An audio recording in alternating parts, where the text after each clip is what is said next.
sesi 1 kita sudah belajar bagaimana Alkitab yang asli, otografnya, dipertahankan dari masa ke masa, keasliannya, dengan cara disalin secara hati-hati. Meskipun karena itu dimakan usia, bisa saja salinannya ada tidak lengkap karena terbakar atau dimakan usia. Tetapi ingat, salinannya ada banyak sekali, sehingga satu sama lain saling melengkapi. Itu jelas sekali. Dan itu tidak bisa dipungkir, tidak bisa disangkal sampai hari ini. Nah, kita akan lihat sebentar manuskrip atau salinan-salinan dari otograf itu, manuskripnya Perjanjian Baru. Sehebat apa Perjanjian Baru itu? Ini adalah manuskrip yang namanya John Ryland fragment. Hebatnya dia berasal dari tahun 125, sekitar 125 sampai 175 Masehi. Bapak Ibu bisa tahu nggak artinya apa itu? Yohanes menulis sekitar tahun 90 Masehi. Ini cuma berapa tahun kemudian loh. Bukan tidak mungkin ini adalah salinan pertama dari Yohanes. Nangkap maksudnya ya? Tapi ketemunya cuma secuil ini. Nggak banyak, tinggal segini. Nah, tapi kalau diperhatikan hurufnya, isinya sama persis dengan kitab Yohanes yang kita punya hari ini. Itu luar biasa loh. Sama persis. Ini potongannya aja. Jadi tidak ada bukti bahwa itu diselewengkan. Nggak ada. Nanti kita akan lihat bedanya. Ada beda, kenapa? Diselewengkan. Tidak. Nanti kita lihat bedanya. Nah, ini contohnya yang berasal dari tahun 200 Masehi. Ini berisi surat-suratnya Paulus. Tidak lengkap satu Alkitab sih. Nah, Codex Sinaiticus ini ditemukan sekitar berasal dari tahun 300 sampai 399 Masehi. Sekitar. Dia berisi Perjanjian Baru lengkap. Nah, ini hebat nih. Salinan Perjanjian Baru lengkap diketemukan, dia ditulis sekitar tahun 300 sampai 399. Lengkap loh. Diketemukan di lereng Gunung Sinai. Kalau Bapak Ibu pernah ke Israel, sebelumnya mampir di Gunung Sinai dulu, di lerengnya itu ada biara Saint Catherine, Santa Katarina. Di situ ketemunya ini. Jadi sebenarnya disimpan di sana lama, nggak diapa-apakan, karena nggak ada ahlinya. Sampai suatu hari ada seorang ahli yang nginep di sana bertahun-tahun gitu. Dia lihat ini ketemu di perpustakaan kuno gitu, udah berdebu gitu. Nggak taunya Codex Sinaiticus ini lengkap Perjanjian Baru. Itu menggemparkan dunia. Isinya sama persis dengan yang kita punya hari ini. Isinya tidak ada yang artinya nyeleweng, nggak ada. Kalau ada beda sedikit-sedikit nanti kita akan bahas bedanya apa. Tapi inti pesannya dari surga sampai ke kita. Kebenaran itu, yang penting pesannya sampai dan isinya tidak berubah artinya. Bukan huruf-hurufnya loh. Kalau sampai huruf-hurufnya memangnya mantra. Pesannya sampai dijamin. Mendingan mana? Pesan sampai atau hurufnya sama persis tapi bukan dari surga? Untuk apa suatu kitab dikatakan ini asli penulisnya, Pak? Tapi belum tentu dari surga. Kalau ada kitab yang asli penulisnya, misalnya nih, Da Vinci Code asli nggak tulisan Dan Brown? Karya aslinya itu. Masih hidup penulisnya. Tapi percuma itu bukan firman Tuhan. Nah, maksud saya ya. Jadi percuma ngomong soal keaslian. Kalau bukan asli dari Tuhan, maksudnya itu. Alkitab asli dari Tuhan, tahu dari mana? Nanti kita bahas. Ini adalah Codex Vaticanus. Ini lengkap juga Perjanjian Baru. Tahunnya sama dengan yang tadi. disimpan di Vatikan. Ada sampai hari ini, lengkap. Ya. Nah ini papirus. Papirus ini kumpulan Perjanjian Baru, Septuaginta, banyak-banyak kumpulan semuanya. Ini tahunnya malah kuno sekali, 300 sebelum Masehi. Sekitar itu sampai abad ke-7. Jadi kumpulan dokumen banyak gitu rupanya. Ada Vulgata, terjemahan Latin dari diterjemahkan oleh Santo Jerome. Ya. Itu berisi semua perjanjian lama. Terjemahannya ada. Pesita. Bapak Ibu pernah dengar Pesita? Belum ya? Pesita ini adalah terjemahan berisi dari seluruh Alkitab lengkap. Terjemahan Syria. Asalnya dari tahun 100 loh. Masehi. Bapak Ibu bisa bayangkan nggak? Ketika Yohanes menulis kitab Wahyu, dia sudah tua, umurnya sekitar 90 mungkin. Lalu sebentar dia meninggal, nggak berapa lama kemudian terjemahannya Pesita ada di Syria. Diterjemahkan. Hebat nggak? Kita punya sampai hari ini. Kurang apa lagi? Kalau dipalsukan, baca aja beritanya palsu nggak yang kita punya. Bisa dicek sebenarnya. Tuhan sengaja atau enggak? Dikasih banyak bukti dalam berbagai bahasa maupun salinan-salinannya. Waduh, orang masih nggak percaya ya sudah kata Tuhan. Kamu loh yang menolak aku ya. Kamu loh yang menolak pengenalan akan kebenaran itu. Bukan aku yang nggak menyatakan diri. Aku menyatakan diri tapi kamu tidak mau belajar. Nanti ketika hari itu tiba, end of the world, banyak orang akan menyesal kenapa aku tidak percaya ya dulu ya, di depan mataku padahal. Nah, kodeks-kodeks yang segitu banyak itu tadi, itu sebagai bukti bahwa salinan-salinannya kita punya banyak, bukan satu, banyak. Jadi satu sama lain bisa saling melengkapi, atau bahkan saling mengoreksi. Nggak mungkin palsu. Maksud Tuhan harus sampai ke ujung bumi, kata Tuhan. Masa Tuhan tidak berkuasa menjaga firman-Nya? Banyak ayat di Alkitab, firman Tuhan tidak bisa dibatalkan. Tidak mungkin dirusak juga. Ya kan? Titik. Satu iot pun tidak akan dihilangkan. Tuhan berkata begitu kan? Itu artinya maksud Tuhan tidak akan pernah berubah sampai ke manusia.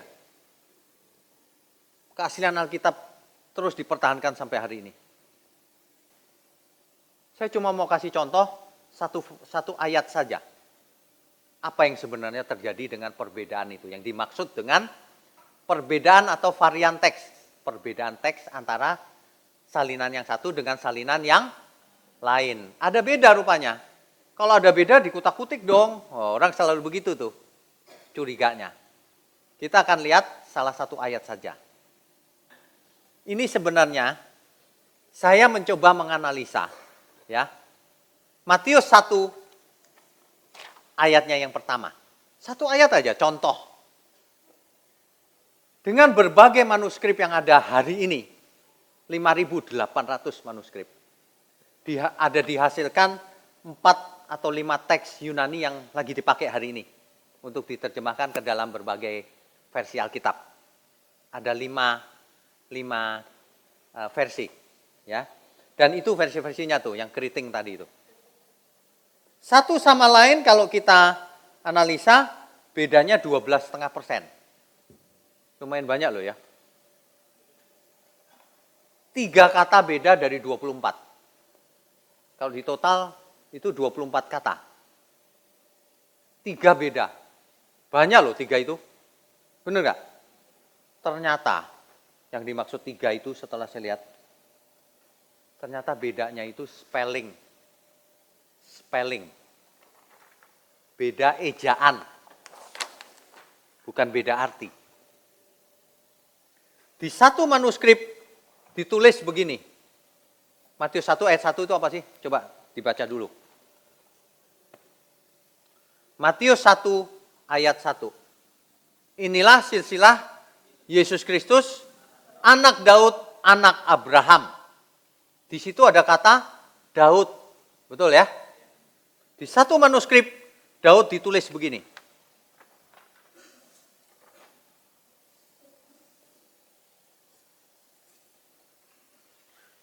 Di satu manuskrip tulisannya begini. Ini bacanya David. Di manuskrip yang lain ditulisnya begini.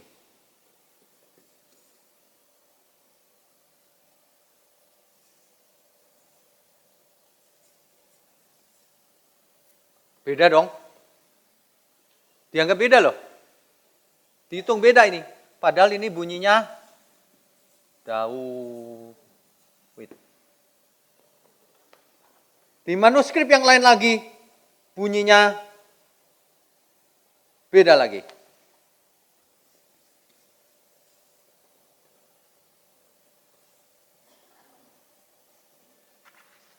Ini bunyinya Daud. Ada 3 perbedaannya. Jelas ya?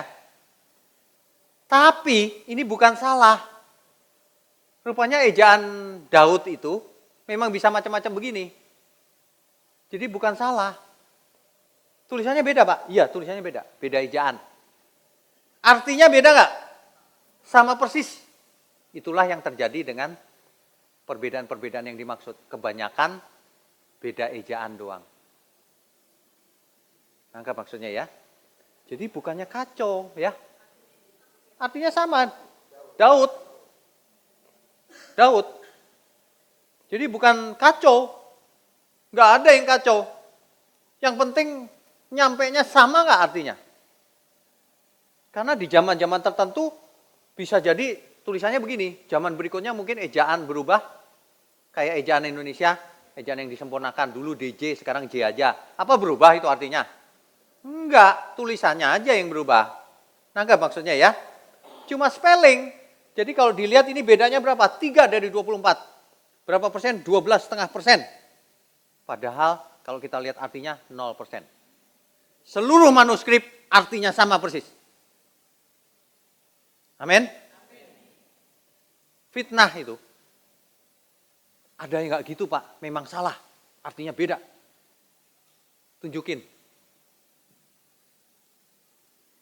Tunjukin ke saya. Apa ada? Ternyata memang ada. Perhatikan. 99%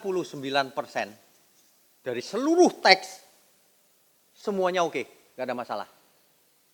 Artinya kayak semacam ini, cuma beda ejaan. Gak ada masalah dong beda ejaan, mau artinya sama persis. Yang 1% masih ada masalah. Ada masalah itu bukan berarti ngawur, bukan. Ada manuskrip yang kebakar, belum ketemu, belum dicari yang berikutnya. Ada lagi yang memang beda kata. Seperti tadi ada kata singa tadi. Ternyata diketemukan, oh bukan singa ternyata. Gitu. 1%. Tetapi ingat, itu pun tidak mengubah cerita Alkitab sama sekali. Tidak mengubah doktrin yang ada sama sekali. Tidak mengubah kebenaran sama sekali. Jelas maksudnya ya? Saya cuma mau kasih contoh lagi. Coba Bapak Ibu buka 1 Yohanes 5 ayat 7. Sebab ada 3 yang memberi kesaksian. Ada kurungnya itu. Benar gak? Pernah bertanya-tanya gak kenapa dikurung? Kurung di dalam surga, Bapa, Firman, dan Roh Kudus. Dan ketiganya adalah 1. Ayat 8. Dan ada 3 yang memberi kesaksian di bumi, kurung tutup. Roh dan air dan darah, dan ketiganya adalah 1. Ini banyak orang bilang, tuh dipalsukan kan, ditambahin tuh. Nggak ada, aslinya nggak ada tuh. Tulisan, apa tadi? kurung di dalam surga, Bapa, Firman, dan Roh Kudus. Itu nggak ada tuh aslinya. Kok ditambahin? Gitu. Ini seringkali dipakai oleh orang-orang yang tidak setuju Alkitab. Dituduh Alkitab bahwa sudah dirubah-rubah. Apa sih sebenarnya yang terjadi kalau kita ketemu kurung? Di Alkitab ada yang kurung-kurung banyak kan? Apa sih ini sebenarnya? Cerita apa ini di balik itu? Sebenarnya begini. Yang dikurung itu tidak diketemukan di salinan yang lebih tua. Ngerti nggak Bapak Ibu maksudnya ya?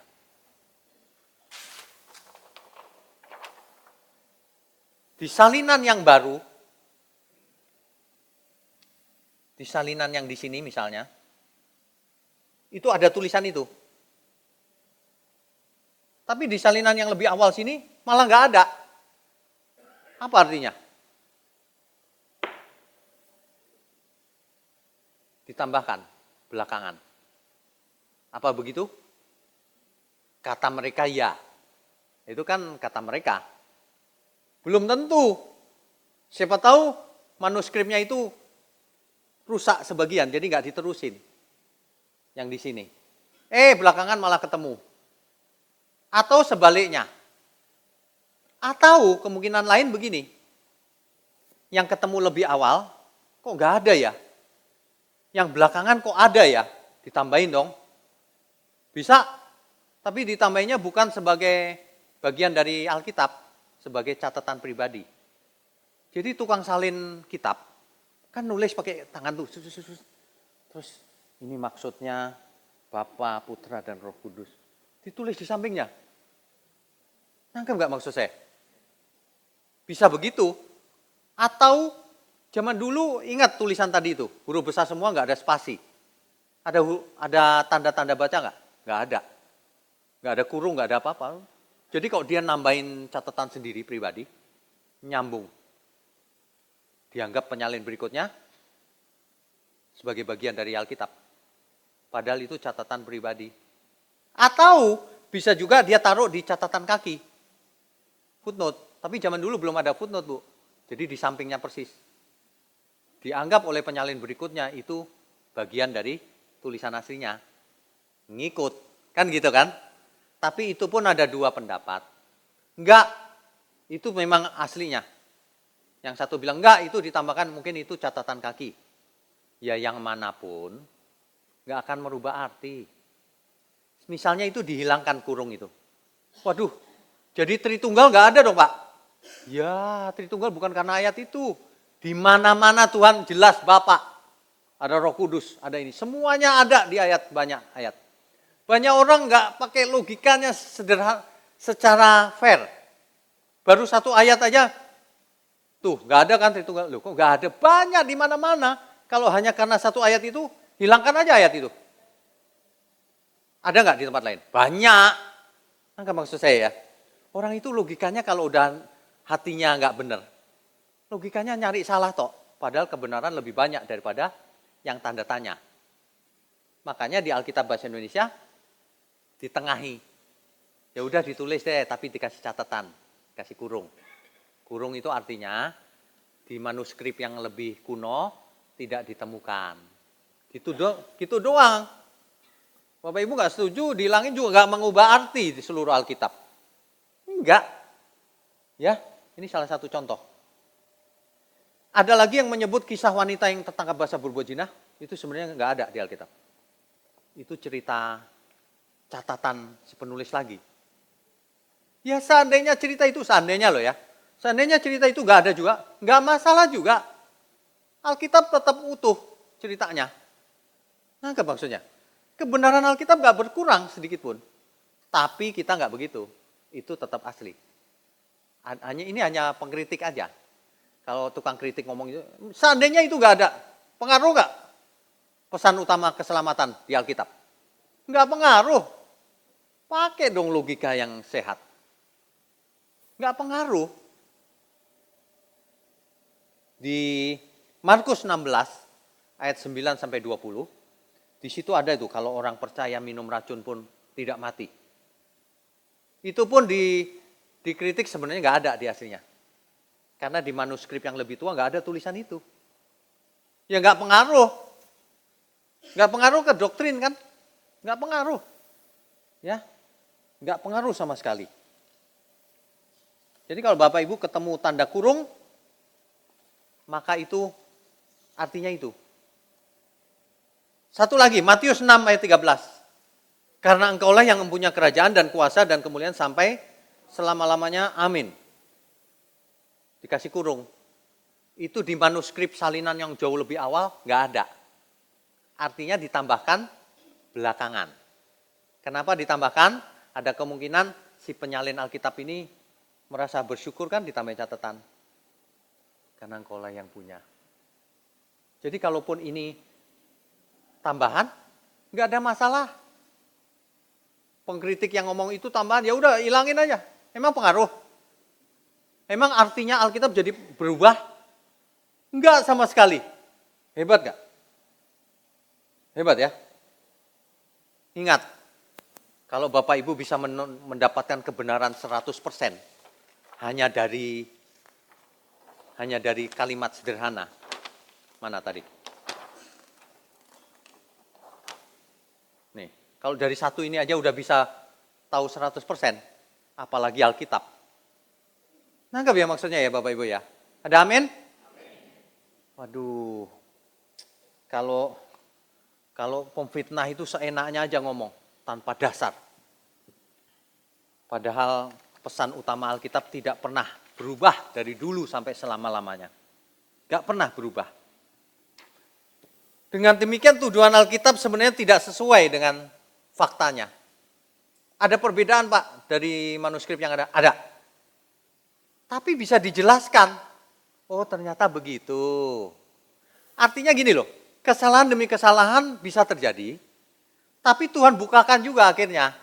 Yang benar yang ini loh. Gitu. Ya. Lagi pula kalau ada beberapa hal masih tanda tanya, seandainya itu gak usah dibahas pun, kebenaran tetap utuh tersampaikan ke manusia. Kebenaran apa? Bahwa Yesus tetap Tuhan. Bahwa penciptanya Dia. Bahwa manusia diciptakan mirip dengan Allah. Bahwa nanti Tuhan akan datang lagi. Bahwa kita semua akan dihakimi menurut perbuatan. Apakah engkau punya iman ketika Tuhan datang di bumi? Sebab iman itu harus ada perbuatannya kan, bukan cuma di pikiran. Bukan cuma halusinasi. Iman itu harus dipraktekkan dalam hidup sehari-hari. Harus dihidupi. Sebenarnya begini loh. Informasi yang disampaikan kepada kita dari manapun itu tergantung dari attitude kita, tergantung dari sikap hati kita. Kalau orang sikap hatinya sudah nggak benar, disodori kebenaran tetap meleset. Tapi kalau sikap hatinya benar, disodorin kebenaran dia mengerti. Makanya kita kalau mau ketemu kebenaran harus sikap hatinya benar, attitude-nya harus benar. Kalau kita ketemu yang begini, oh iya ya, justru kita kagum. Waduh, dipertahankan dengan cara itu ya. Natural, tapi hebat sekali. Tertangkap gitu kesalahan-kesalahan itu dan akhirnya ketemu semuanya. Jadi hari ini kalau Bapak Ibu lihat terjemahan Alkitab bisa beda sedikit-sedikit gitu. Enggak masalah. Nanti akan diperbaiki. Sebelum itu diperbaiki pun kebenaran sudah terungkap dengan lengkap. Itu yang lebih penting. Ribut antar teolog. Ayat ini mungkin gak asli kali, ini mungkin begini, mungkin begitu. Begitu isinya. Yang heran, mereka itu tidak berpikir logis. Bapak Ibu kalau saya ada berita begini. Ada suatu ruangan misalnya. Ada 10 kertas. Ada 10 kertas. Satu. Di dalam situ mungkin ada singa. Gak jelas nih. Gak usah dipercaya nih. Yang kedua. Ini palsu nih kali ini. Yang ketiga. Palsu nih. Semua hampir palsu dari 10. Curiga. Ini orang curiga misalnya, ilustrasi. Tapi yang ke-10 ini nggak palsu nih, cuma satu nih bener. Dia pasti ada singa. Apa artinya? Kebenaran itu tidak diperlukan banyak hal. Satu aja benar, itu sudah benar. Nangkep nggak maksud saya ya? Satu aja yang berkata yang ini benar nih. Ada singa. 9 ngomong nggak jelas ya, nggak penting. Sudah jelas ini benar yang ini. Nah, maksud saya begini. Banyak ayat yang sulit-sulit dimengerti. Kalau kita belum mengerti misalnya, jangan berkutat di situ. Ayat yang mudah dimengerti itu yang bahaya. Sebab setiap orang dituntut menurut apa yang dia mengerti. Gak usah cari ayat yang sulit-sulit. Hari ini, para teolog saya perhatikan gitu, debat ayat ini, ayat itu gitu ya. Tapi dia nggak perhatikan ayat yang dia tidak debat. Ayat yang dia pun setuju bahwa itu asli. Saya cuma mau kasih contoh 4 ayat yang menurut mereka asli. Para pengkritik Alkitab, para liberal yang berani ngelawan Alkitab itu pun ngomong ini asli loh. Contoh, Yohanes 1 ayat 1. Tidak ada di seluruh dunia yang ngomong itu palsu, nggak ada. Dan tidak ada yang mengatakan curiga sama ayat itu, nggak ada. Coba apa katanya? Yohanes 1 ayat 1.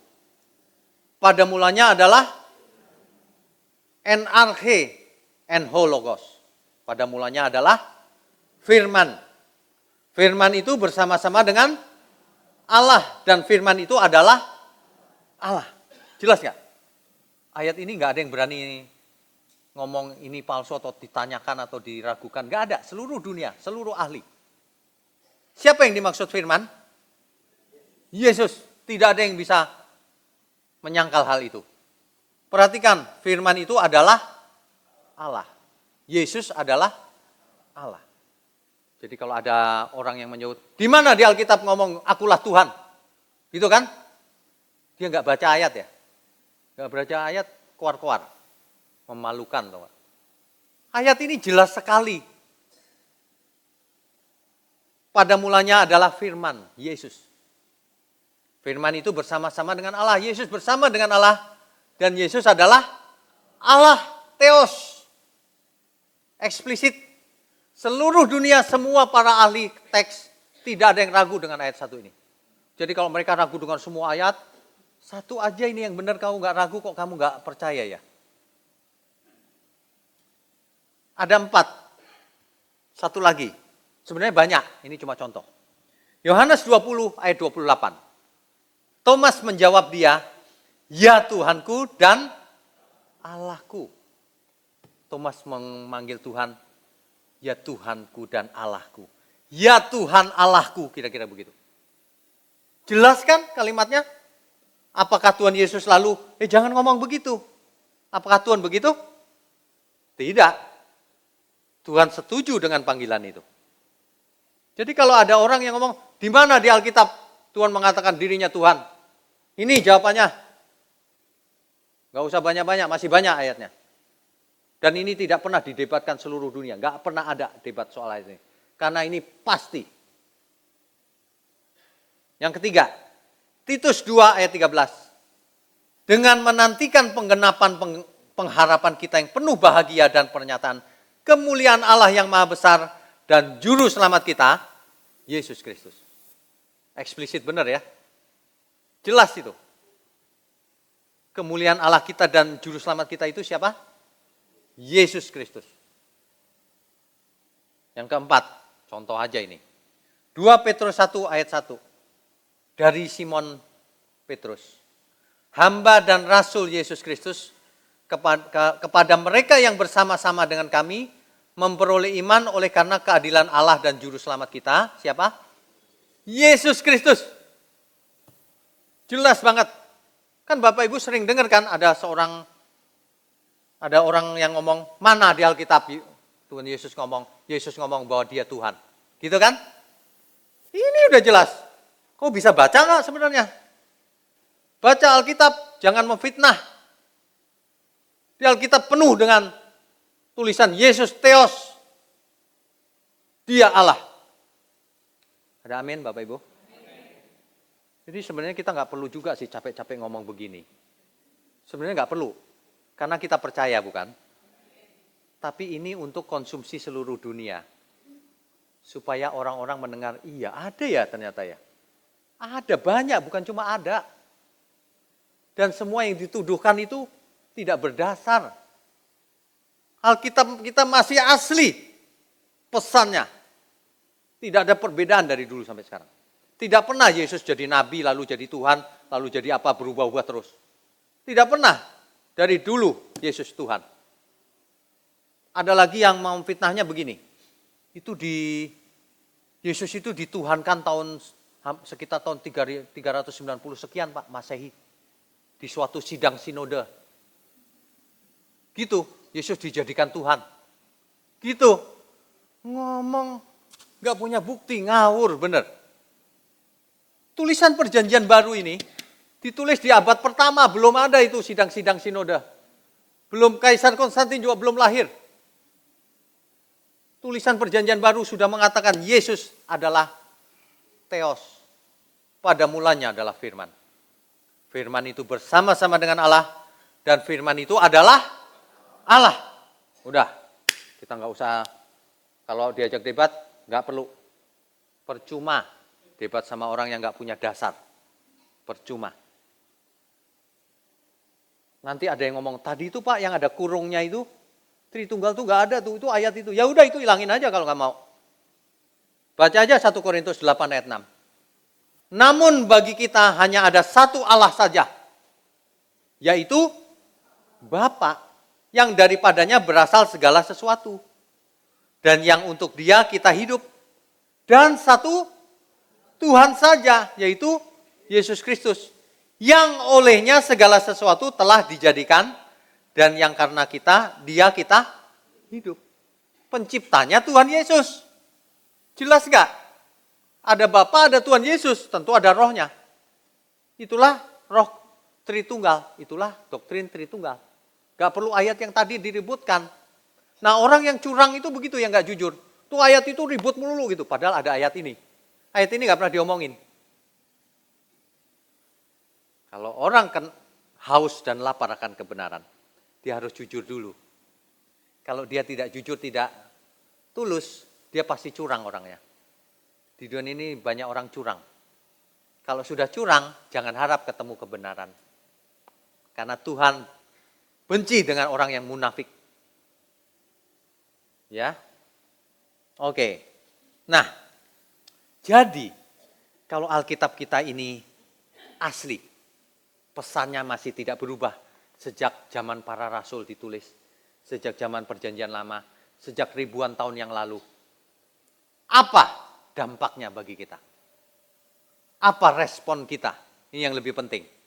Jangan jadi orang Kristen, Alkitab kita asli. Ya terus kalau asli ngapain? Asli. Pesannya dari Tuhan langsung. Tidak berubah dari dulu sampai sekarang. Loh iya, tapi Tuhan tidak hanya itu loh. Kita baca ada suatu kejadian di mana banyak orang belajar Alkitab tapi percuma. Dicatat baik-baik. Yohanes 5 ayat 39 sampai 40. Kamu menyelidiki kitab-kitab suci, rajin loh. Sebab kamu menyangka bahwa olehnya kamu mempunyai hidup yang kekal. Tetapi walaupun kitab-kitab suci itu memberikan kesaksian tentang aku, tentang Tuhan Yesus, namun kamu tidak mau datang kepadaku untuk memperoleh hidup itu. Banyak orang suka belajar Alkitab, tapi tidak suka datang kepada Tuhan Yesus. Datang itu bukan fisiknya yang datang. Datang itu menyerahkan diri untuk Tuhan. Banyak orang kalau berdoa Tuhan Yesus, dia panggil Tuhan, tapi dia tidak memposisikan diri sebagai hamba. Kalau kita panggil dia Tuhan, artinya kita hamba. Kalau panggil dia Bapak, artinya kita anak. Kan begitu. Kalau kita tahu Alkitab kita asli dari Tuhan, inti pesannya masih sama. Kalau begitu konsekuensinya apa? Datanglah kepada yang empunya. Jangan cuma dengar. Buat apa cuma dengar? Datanglah kepada yang punya. Datanglah kepada Tuhan Yesus langsung. Persembahkan diri kita. Persembahkan diri kita untuk Tuhan. Semuanya untuk Tuhan. Kalau enggak percuma dibaca-baca terus Alkitab itu. Alkitab kita asli artinya serius, ini dari surga. Kalau serius, bacalah setiap hari. Alkitab itu ibarat surat cintanya Tuhan loh. Ini loh keinginanku. Ini loh kehendakku atas hidupmu. Kau kuciptakan hampir sama seperti aku. Kau kuberi fasilitas, kuberi kuasa supaya menjadi anak-anak Allah. Baca, ngerti, lakukan. Hiduplah seperti yang kuingini. Tuhan berkata begini, kalau kamu benar-benar mengasihi aku, kamu akan melakukan segala perintahku, segala keinginanku, segala kehendakku, segala firmanku. Supaya kita bisa mengerti, harus belajar. Harus merenungkan setiap hari. Harus mengerti dengan benar konteksnya. Jangan suka-suka sendiri baca Alkitab. Harus mengerti dengan benar artinya apa. Kan begitu ya. Kalau Alkitab asli itu cirinya sederhana. Inti pesan yang Tuhan kehendaki pasti sampai ke kita. Perhatikan baik-baik. Kebenaran itu sampai hari ini. 1. Kasihilah Tuhan Allahmu dengan segenap hatimu, dengan segenap jiwamu, kekuatanmu, pikiranmu, dengan segenap hidupmu. Itulah hukum yang pertama, yang vertikal. Dan yang kedua yang sama dengan itu, kasihilah sesamamu manusia seperti dirimu sendiri. Satu vertikal, satu horizontal. Kasih itu lengkap vertikal dan horizontal. Ada orang yang kasihnya hanya horizontal. Sesama baik, tapi dia nggak kenal Tuhan. Percuma. Ada orang yang kasihnya cuma sama Tuhan tok, tapi tidak mengasihi sesamanya. Percuma. Ada orang yang mengasihinya kelompoknya doang. Kalau sama orang yang nggak sekelompok, bencinya minta ampun. Percuma. Kepalsuan itu. Itu kepalsuan. Kebenaran itu jelas. Kasih semua orang. Belum pernah ada orang yang ngomong begini, kecuali Tuhan Yesus. Kasihilah musuhmu. Belum pernah ada. Itulah kebenaran Alkitab. Bukan cuma teksnya doang, isinya luar biasa. Kasih musuhmu. Di zaman itu, kalau ada orang yang salah dirajam, Pak, dihukum mati. Tapi Tuhan bilang, kasih musuhmu. Itu kebenaran. Bukan cuma soal teksnya masih asli, enggak. Bukan, isinya benar enggak dari surga. Kalau isinya dari surga, cirinya dua ini. Kasih Tuhan Allahmu dengan segenap hidupmu. Bukan cuma 10%, atau 20%, atau 30%. Seluruh hidupmu. Yang kedua, kasih semua manusia, termasuk musuhmu. Jangan cuma kasih orang Kristen doang ya. Enggak, kasih semua orang. Sebagian-sebagian gitu, palsu itu. Tuhan enggak mungkin begitu. Tuhan itu tidak mungkin berpihak pada bangsa tertentu saja. Kelompok tertentu saja. Enggak mungkin. Tuhannya yang benar itu adalah Allah Abraham, Ishak dan Yakub. Dia tidak menginginkan seorang pun binasa. Amin. Jadi kalau ada kelompok yang cuma belain kelompoknya sendiri, kepalsuan dia. Alkitab asli. Jelas, inti masalahnya jelas. Inilah yang dijawab oleh Tuhan Yesus, dua hukum yang terutama itu, bukan? Kalau hari ini dua hukum itu masih kita mengerti, itulah pertahanan Alkitab asli. Manusia Allah. Nggak lucu dong kalau orang cuma mengerti kita harus mengasihi sesama yang seiman doang. Salah itu. Itu justru menunjukkan kepalsuan. Tuhan itu nggak begitu. Tuhan itu utuh, mengasihi sesama, kasih musuhmu. Gitu. Intinya Alkitab itu jelas loh, menjelaskan kebenaran. Kamu akan mengerti kebenaran. Kamu akan tahu siapa yang benar, mana yang dari surga, mana yang bukan. Kamu akan tahu. Dari mana? Dari buahnya kamu akan tahu. Hebat ya Alkitab ya.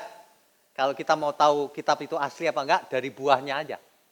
Gak usah pakai analisa teks yang kayak tadi. Wah, kitab kuno-kuno itu apa sih Pak? Kayak ruwet cacing gitu. Enggak semua orang bisa baca itu juga ya. Maksud saya itu cuma pengantar tadi itu. Maksud saya gini loh. Sebenarnya kita enggak butuh apa-apa. Alkitab itu dengan nubuatan aja. Itu sudah cukup. Ada enggak pihak tertentu yang tahu masa depan? Enggak ada kecuali Tuhan. Setan tahu enggak? Enggak tahu. Malaikat enggak tahu. Tuhan yang tahu. Lah kalau Alkitab mengandung nubuatan, ratusan nubuat, 300 nubuatan lebih tentang datangnya Sang Mesias, itu sebenarnya kunci, segel. Ini loh yang benar, yang dari aku, kata Tuhan. Sebab tidak ada nubuatan di mana-mana, kecuali Alkitab. Katakan amin. Kita beri kemuliaan untuk Tuhan. Bukti itu begitu, bukan cuma teks. Isinya yang penting. Bukan ritual. Hidup kita yang penting. Responnya apa? Kalau cuma belajar Alkitab tok, nggak datang pada Yesus, nggak menyerahkan diri sepenuhnya, percuma. Tadi dicatat di ayatnya ya. Yang kedua, ada orang yang datang kepada Tuhan Yesus, tapi rupanya ada ininya. Ada udang di balik batu. Ada maunya. Mau memanfaatkan kuasa Tuhan. Ini juga percuma.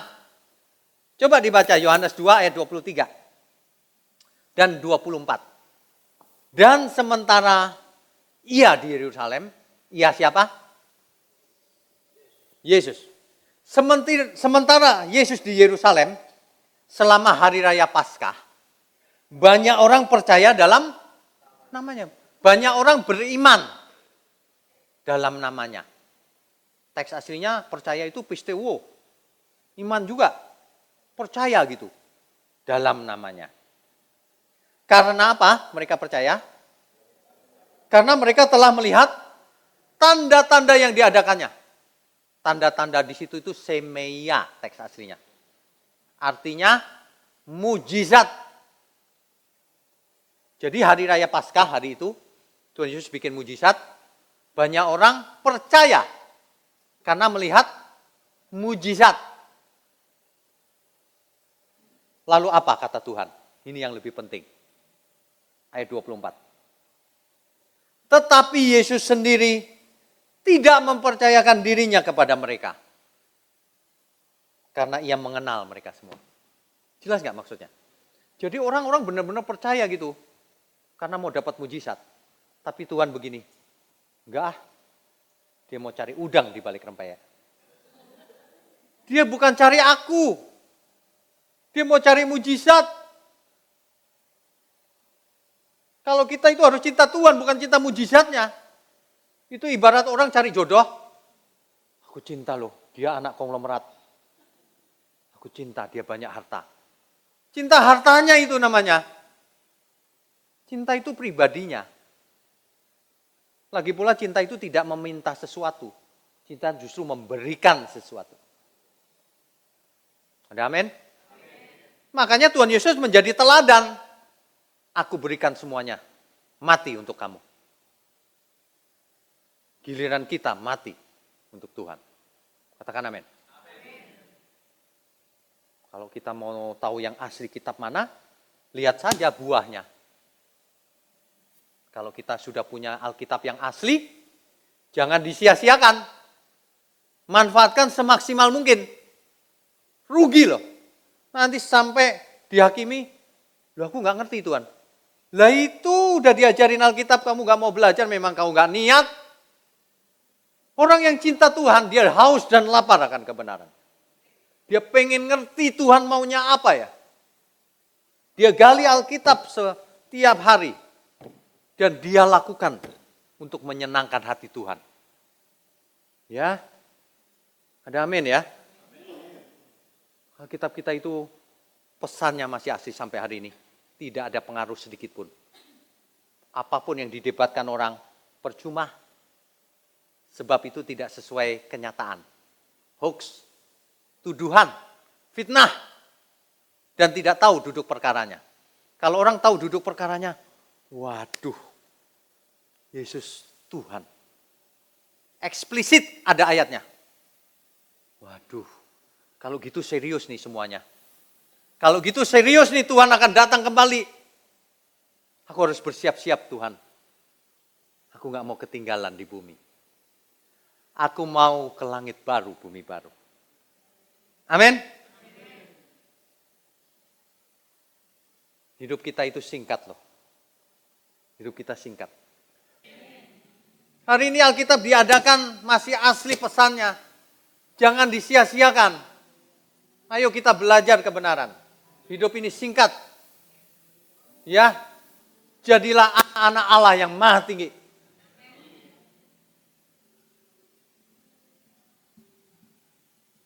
Kita itu mesti setiap hari. Kau buka mataku, hati dan pengertianku.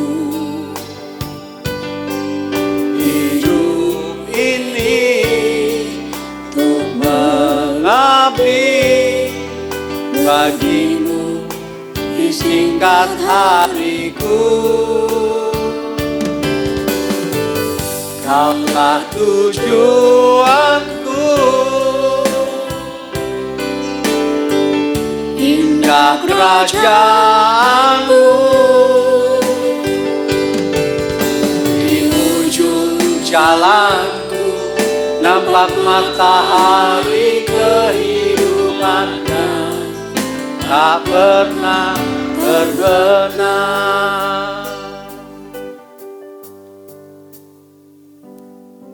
Kita sangat bersyukur kalau firman itu sudah tertulis dan dijaga sampai hari ini. Kita juga sangat bersyukur kalau firman itu datang menjadi manusia. Dan kita bersyukur kalau rohnya tinggal dalam diri kita sehari ini. Mari kita hidup dengan benar.